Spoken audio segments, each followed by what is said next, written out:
events. Good evening, everyone. My name is Sarah Rahman, and I am the co-director of school programs. Welcome to Agami's fundraising event. I'd like to introduce a man that literally needs no introduction, Sal Khan.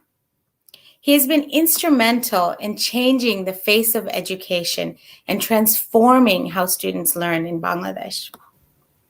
Agami's relationship with Sal Khan goes way back. Let me tell you a funny story. Our founder, Dr. Babu Rahman, came to know that Sal would be speaking on a panel at a conference. And Babu Bhai went to hunt him down. His words, not mine. Babu Bhai pursued him and pitched to him and told him that his heritage and online education model would create a great synergy with Agami. And boom, there began a decade-long relationship that's still going strong. Tonight, I'd like to highlight a few key accomplishments that we are extremely proud of. Agami is the official Bangla language advocate for Khan Academy. We manage all activities related to Khan Academy Bangla, including localizations, liaisons with individuals and organizations interested in KAB, and in incorporating the Bangladesh school curriculum on the KAB website. Agami staff also regularly participates in Khan Academy language advocate summits to meet with Khan Academy engineering and content teams to advocate for the continued development of Khan Academy Bangla. We're proud to say that KAB has given our students a platform that handholds them through the process of learning and engagement. I'm sure that many of you have questions about Khan Academy and Sal's work, whether you're a learner using Khan Academy or a donor supporting KAB. We collected your questions, and now we'll hear from Sal answering some of them. Hi everyone from Agami, Salman Khan here, and I'm excited to participate and answer your questions. So let me go through these questions. So the first one is from Mawa in Dhaka, and it says, how can an education catastrophe caused by the pandemic be avoided in places where technological support for students is less adequate? Do you think the current situation might increase inequality in terms of access to education, and what can we do to minimize that? Great question, Mawa. I wish there were some easy solutions, but I think the fact of the matter is that, at least in the near term, COVID is putting hardship on everyone, but it's disproportionately on those who don't already have access. As you can imagine, those of us who are already fortunate to have internet connection and a decent device are able to continue to engage in our education, at work, connect with other folks, while if folks have inadequate access or no access at all, it's going to be much harder.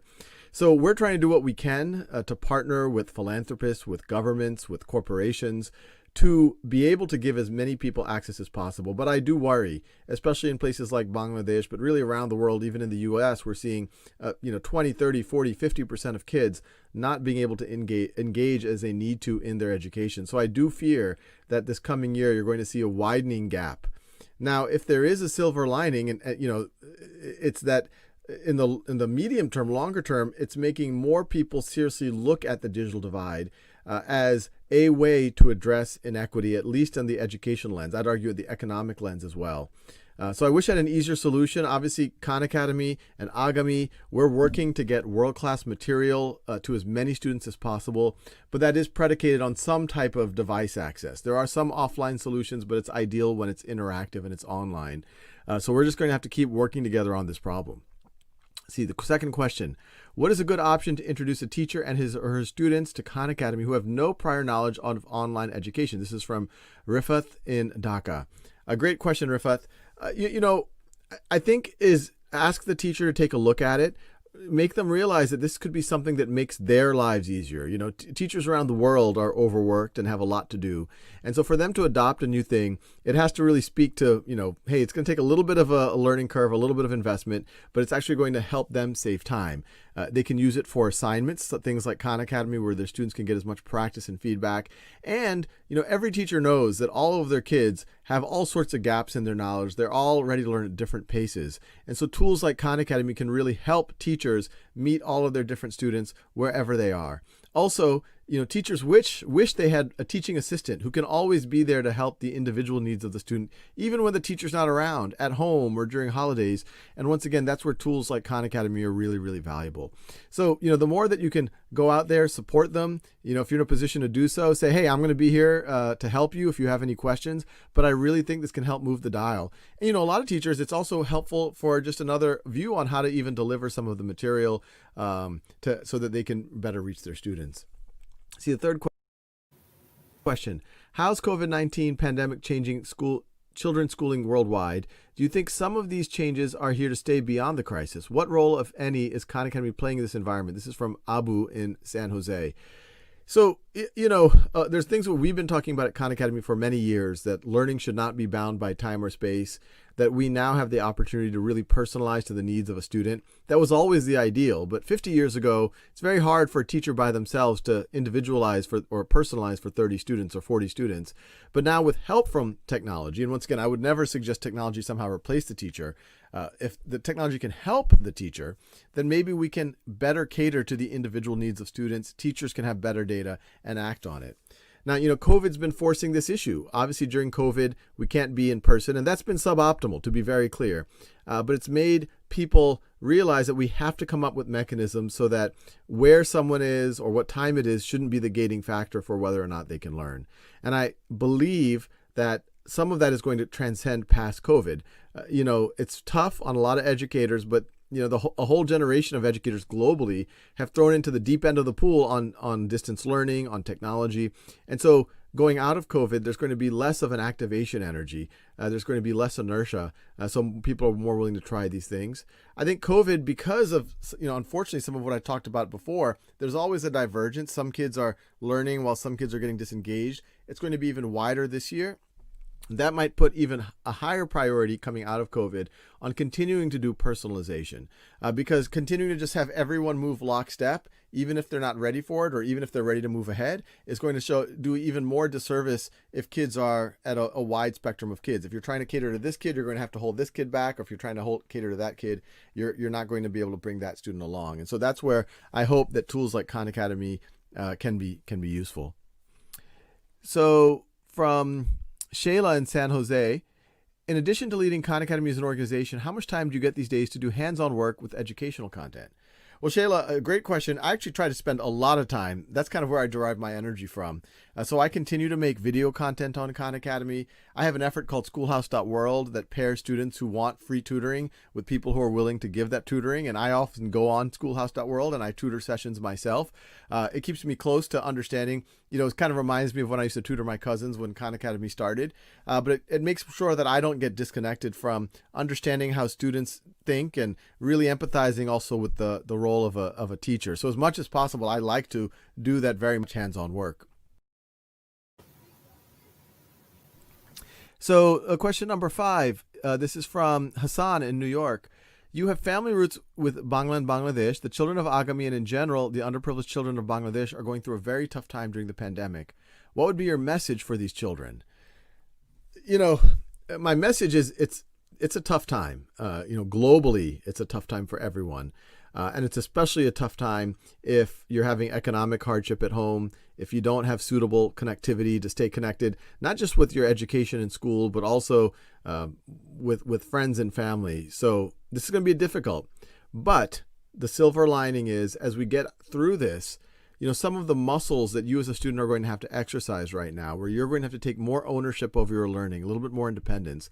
In a lot of ways, that's even a more important skill than the algebra or the history or whatever else you're learning, is that ability to pull the learning and really govern yourself and take control for yourself.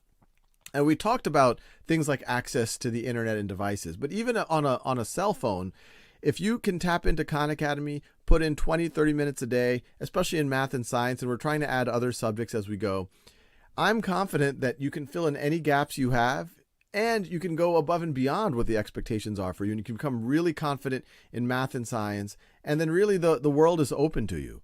A lot of times early in my life, I've compared myself to others, and I'm like, oh, so-and-so is better than this, so-and-so is better than that. Am I going to be able to do well? But what I realize over and over, it's the people who don't stop. It's the people who don't quit. They get knocked down, they get back up, that those are the people in the long run that are going to do just fine. So I know it's a very hard time, but all I'll say is, any adversity that comes your way, it's going to hurt maybe sometimes in the near term, but if you can pick yourself back up and keep working at it, keep pushing yourself, keep stepping out of your comfort zone, then I think it's all going to be, you're going to do just fine. So the next question from Sophia from 7th grade in Bethesda, Maryland. What is your least favorite topic with math? That's a hard question because I love all the topics in math. That's like asking me who's my least favorite child. I love them all. I think, I really do love every topic in mathematics. The ones that I like maybe the least are the ones that feel a little bit like they're about memorization or formulaic, and they don't go as much into the intuition. So there are these skills that you sometimes learn in math, like, synthetic division. You might learn, you probably haven't learned that yet if you're in 7th grade, that feel, at least the way it's taught, a little memorizey. But if it's taught in a way that's intuitive and you understand why it's going on, then I think it's a lot more interesting. So anyway, I like all topics in math. I don't like them when they're taught in kind of a memorization type of way. I like it better when they're taught in a very intuitive way, because math really is a beautiful way of understanding the universe around you. And it really does make intuitive sense if you give it a chance. So question 7, this is from Isa, who's a 2nd grader in Wingate Elementary School.